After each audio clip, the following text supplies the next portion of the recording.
according to him, Mr. Speaker, and I quote, "Those who wish to steal will steal. It does not follow that people are related.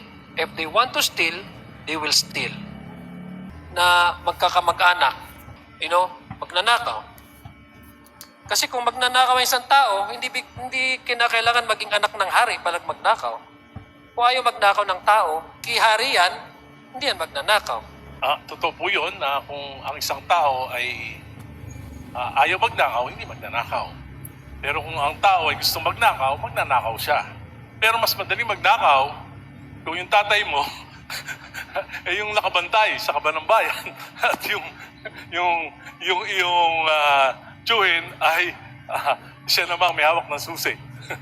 And mind you, Mr. Speaker, the 2025 version of the House of the budget was not the 100% reflective of the House version the one that we adopted in 2025. Mind you, Mr. Speaker, what we adopted in the House of Representatives has the education sector has the highest number of budget amount, the GAAP House version. When it went to the BICAM, it was changed, Mr. Speaker. Where was the participation of the President vis-a-vis the House at the time, former Speaker Martin Romualdez? There was none, if you ask me. There was. There was none, Mr. Speaker. There Number was. two.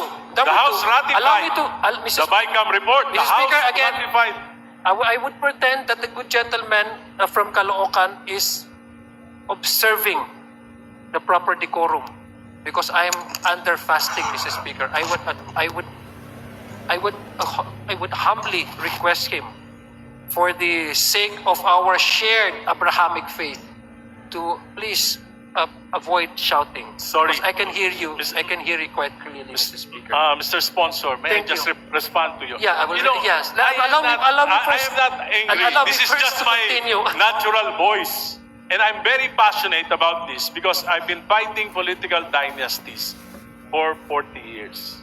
So, pagbigyan nyo na ako, dahil hindi naman ako galit, itong akin ay passion for this particular proposal dahil 40 taon na po ko, 4 na political dynasties yung nilabanan ko, buti pa nga buhay pa ako, at napahirapan talaga ako ng gusto at ako yung frame of mind ng karaniwang mga political dynasties. So, yung pong boses ko, hindi po ibig sabihin galit ako, ito po ay passion.